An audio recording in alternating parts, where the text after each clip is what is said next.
दोस्तों, हम सब ने कभी ना कभी बोर्ड एग्ज़ाम दिया है। Class 10th board exam. Board exam आते ही जीवन में बहुत सारे परिवर्तन हो जाते हैं। बोर्ड एग्ज़ाम इंडिया में एक भूत की तरह है। पता नहीं क्या हो जाता है। ऐसा क्या नया होने वाला होता है कि हर कोई इसको लेके परेशान है। जैसे ही आप क्लास 10th में आते हो, आपके पेरेंट्स हर वक्त, हर समय आपको याद दिलाते हैं कि भाई तुम्हारा बोर्ड एग्ज़ाम है, तुम्हारा बोर्ड एग्ज़ाम है। पढ़ाई क्यों नहीं कर रहे हो? तुम तो दिन भर अपना टाइम टीवी देखने में निकालते हो। हर वक्त पेरेंट्स बच्चे के पीछे पड़े रहते हैं। बच्चा बिना मन की पढ़ाई कर रहा है। जहाँ वो पहले 2 घंटे पढ़ता था, अब पेरेंट्स उसे 6-6 घंटे, 7-7 घंटे स्टडी करने को कह रहे हैं। स्कूल अलग प्रेशर बना रहा है, स्कूल के टीचर अलग प्रेशर बना रहे हैं। उनका कहना है कि इस साल बोर्ड एग्ज़ाम है और आपको बोर्ड एग्ज़ाम में बेस्ट परफॉर्म करना है। ये दुनिया का सबसे मुश्किल एग्ज़ाम है।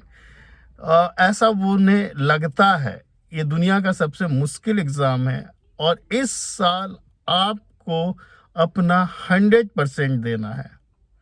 ये साल बोर्ड में अगर तुमने अच्छे मार्क्स ले आए तो आपकी ज़िंदगी बदलने वाली है। दुनिया में आप सब कुछ पा लोगे। माँ बाप आपको लालच देते हैं कि बोर्ड एग्ज़ाम में अच्छे नंबर लाओगे तो मैं तुम्हें मोबाइल दिलवा दूंगा, लैपटॉप दिलवा दूंगा, कुछ भी ऐसा दिलवा देंगे। अब स्कूल में जाते हो तो स्कूल वाले जान खा रहे हैं, घर में आते हो तो माँ बाप जान खा रहे हैं।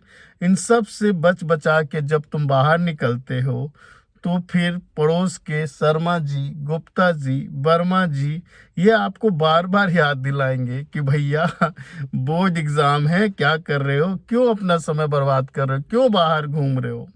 बोर्ड एग्ज़ाम नहीं हो गया जैसे जीवन का ये आखिरी एग्ज़ाम है, इसके बाद कोई एग्ज़ाम नहीं है।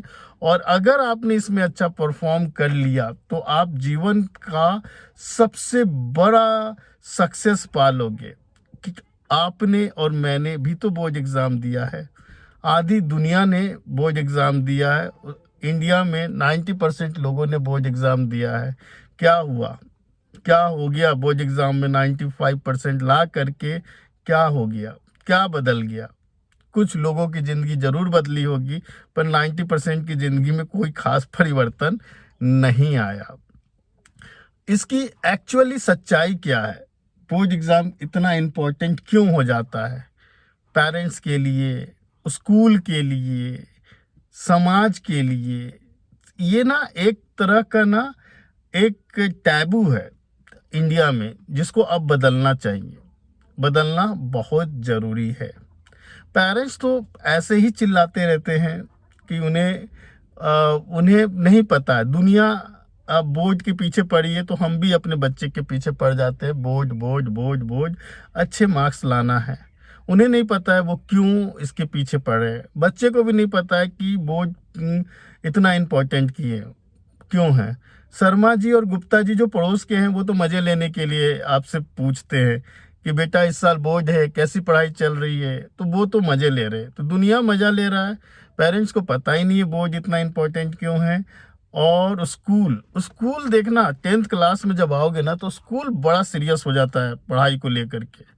हाँ, रेगुलर क्लासेस होती है, टेस्ट होती है, प्री बोर्ड होता है, एक्स्ट्रा क्लासेस देती है। तो आपको क्या लगता है? आपको लगता है कि यार ये स्कूल तो बड़ा मेहनत कर रहा है बच्चे के बोर्ड एग्जाम के पीछे। उनके इसके पीछे भी एक काला सच है जो आपको नहीं पता है। क्या है? बोर्ड के रिजल्ट से ना स्कूल का रेपुटेशन डिसाइड होता है। इसलिए स्कूल बच्चों के पीछे पड़ा रहता है। वो चाहता है कि उसके स्कूल का बेस्ट रिजल्ट हो तो उसका बिजनेस बढ़े, धंधा बढ़े, खूब सारे एडमिशन आए, डोनेशन खूब सारा भर भर के मिले। तो वो तो अपना बिजनेस बढ़ा रहे हैं। बोर्ड एग्जाम उनके लिए तो मार्केटिंग है, मार्केटिंग स्ट्रेटेजी है। हाँ, अगर पेरेंट्स आप ये वीडियो देख रहे हो तो सुन लो, स्कूल के लिए बोर्ड एग्जाम एक मार्केटिंग स्ट्रेटेजी है। आपका बच्चा बेस्ट करेगा ना तो स्कूल लाखों करोड़ों कमाएगा, ठीक है, पर आपके जीवन में क्या परिवर्तन आ रहा है इसकी कोई गारंटी नहीं है। तो बोर्ड एग्जाम को आप भूत की तरह मत बनाओ, पागल मत बनो इसके पीछे, अपनी जिंदगी मत खराब करो। जिंदगी मतलब जीने दो बच्चे को ना। मैं नहीं कह रहा हूं कि बोर्ड को बिल्कुल ही सीरियस मत लो, पर उसको अपने हिसाब से पढ़ने दो ना। बोर्ड एग्जाम की सच्चाई अब मैं आपको बताता हूं कि बोर्ड एग्जाम को कैसे डिजाइन किया गया है और बोर्ड एग्जाम में अच्छे मार्क्स लाने के लिए आपको कितना पढ़ना पड़ता है।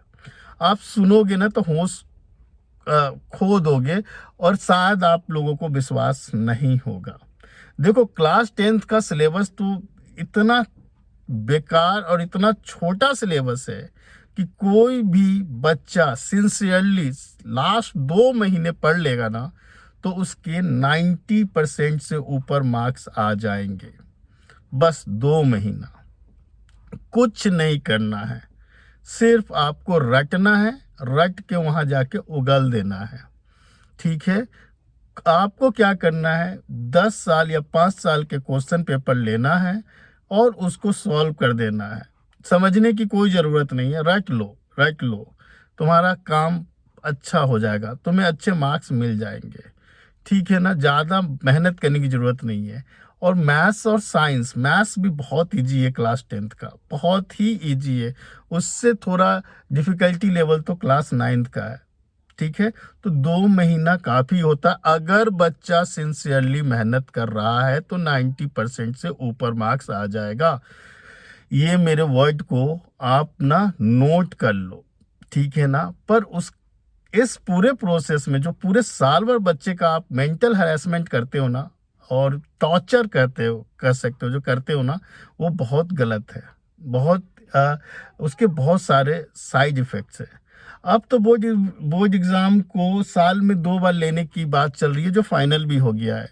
अब ये वीडियो 2025 में बनाया हूँ, 2026 में नेक्स्ट सेशन में आप एग्ज़ाम 2 बार दे सकते हो। अगर आपको किसी सब्जेक्ट में अच्छे मार्क्स नहीं आए तो दोबारा एग्ज़ाम दे सकते हो।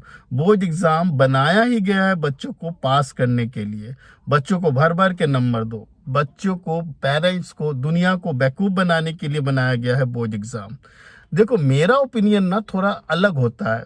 जो लोग जिस तरीके से देखता है ना चीज़ों को, मैं थोड़ा अलग देखता हूँ।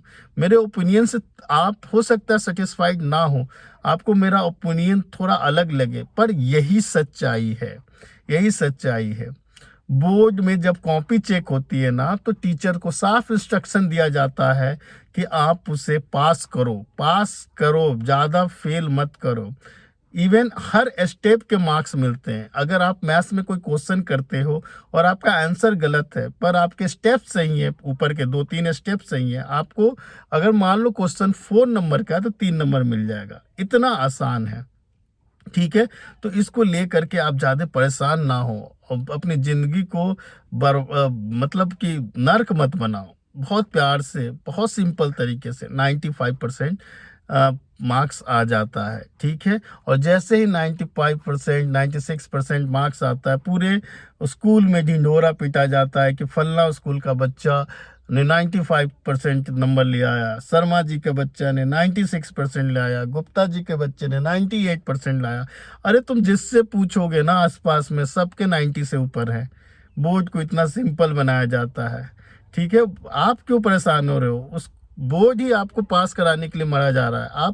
आपको ज़्यादा एफर्ट देने की ज़रूरत नहीं है। पर 90% मार्क्स आने के बाद जो खेला चालू होता है ना आगे का, वो बहुत ही गड़बड़ है। इसके बाद क्या होता है, अब आपको लगने लगता है, पेरेंट्स की बात पहले कर लूं, पेरेंट्स को लगने लगता है कि अरे मेरा बेटा तो जीनियस था, मुझे तो पता ही नहीं था 95% बोर्ड में, इतना डिफिकल्ट एग्जाम में, इतना मुश्किल एग्जाम में मेरे बच्चे ने 95% मार्क्स लिया है। अब पेरेंट्स ना सपने देखना चालू करते हैं कि ये मेरा बच्चा तो हीरा है, ये मेरा बच्चा तो इंटेलिजेंट है और ये आगे जाके कलेक्टर बनेगा या डॉक्टर बनेगा या बहुत बड़ा इंजीनियर बनेगा। ये सबसे बड़ा ट्रैप है, क्योंकि बोर्ड एग्जाम में जो मार्क्स आए ना वो रटने के आए हैं। रटो जाके उगलो एग्जाम में, आपके मार्क्स आ जाते हैं। पर जो भी कॉम्पिटिटिव एग्जाम इंडिया में होता है, नीट के लिए होता है, आईआईटी के लिए होता है, यूपीएससी होता है, बेटा वहाँ रटने वाले क्वेश्चन नहीं आएंगे वहाँ कॉन्सेप्चुअल बेस्ड क्वेश्चन आएंगे, जो कि आपने तो कभी पढ़ा ही नहीं था। आपके स्कूल वालों ने, पेरेंट्स ने, सब ने सिखाया मार्क्स लाओ, मार्क्स लाओ, मार्क्स लाओ, और आपने मार्क्स ले आया, लेकिन कॉन्सेप्ट आपका क्लियर नहीं है।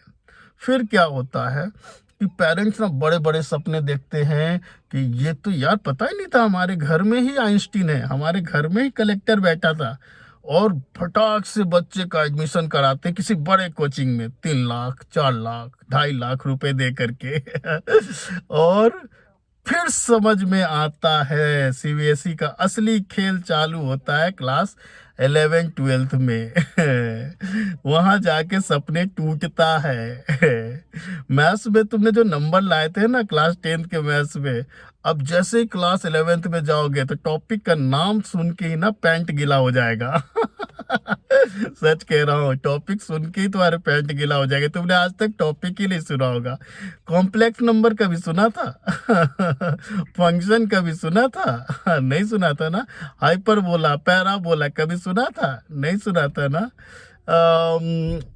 लीनियर इक्वेशन तो सुना होगा तुमने, लीनियर इक्वेशन तो सुना होगा। पर ऐसे कई टॉपिक आएंगे ना जो आपके दिमाग को हिला देगा, और जो पल्ले नहीं पड़ेगा, आपको सब गायब हो जाएगा। और फिर आपको असली औकात पता चलता है कि यार ये मैंने जोश जोश में पीसीएम तो ले लिया, अब पीसीएम मैंने ले लिया था, अब पीसीएम मेरी ले रही है। तो ये बड़ा ही दुखदाई हो जाता है। तो ये सब सच्चाई कोई नहीं आपको बताएगा, कोई नहीं बताएगा। एक्चुअली ना इंडिया में सीबीएसई में एक्चुअल जो सिलेबस चालू होता है ना वो क्लास 11-12 से। तो भाई 10 तक कूल रहो ना, जीने दो ना यार, कुछ भी नहीं है क्लास 10 तक। अपने कॉन्सेप्ट पे काम करो ना, अपने बेसिक्स पे काम करो ना, चीज़ों को समझो ना, कॉन्सेप्ट पे काम करो, तभी जीवन में सक्सेस हो पाओगे। क्योंकि इतना सिलेबस को इजी बनाया गया ना। तुमको पता है किसी 10th का एनसीईआरटी बुक खोल के देखना, कोई भी टॉपिक उठाना, उसमें 5 क्वेश्चन, एक्सरसाइज में 10 क्वेश्चन, बस खत्म। 12 क्वेश्चन, 15 क्वेश्चन, खत्म। अब ये मत समझ लेना कि एनसीईआरटी में कोई कमी है, उसको कैसे पढ़ना है वो कभी उस पर अलग वीडियो बना दूंगा, ठीक है। तो भाई ये सब लफड़े में मत पड़ो, तुम लोग, ये सच्चाई तुम्हें नहीं पता है, और माँ बाप की भी कोई गलती नहीं है, उन्हें भी कोई सही गाइडेंस नहीं देता है ना। हम क्या करते हैं, हम भेड़ चाल को फॉलो करते हैं।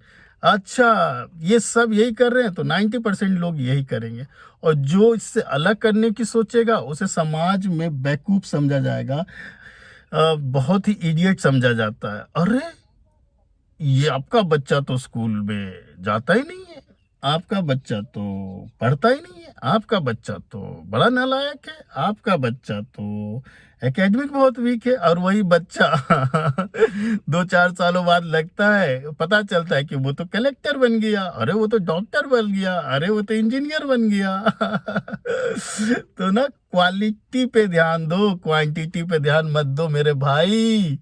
हाँ, इंडिया का बोर्ड एग्जाम, 10th क्लास का बोर्ड एग्जाम डिजाइन ही किया गया है गधों को, घोड़ों को, उल्लू को, शेर को, चिड़िया को, कछुआ को, सबको पास करो, सबको पास करो।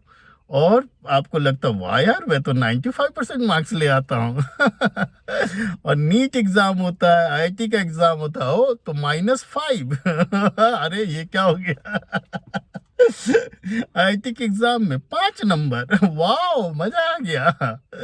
तो बेटा चीजों को सीरियसली ढंग से पढ़ो, और माँ बाप प्लीज आप इतने परेशान ना हो, चीजों को आराम से चलने दो, कोई जल्दीबाजी मत करो। हाँ 11th-12th में आने के बाद चीजें जरूर बदल जाती है, इसके लिए अलग से वीडियो बनाऊंगा। अभी के लिए बाय बाय, टेक केयर।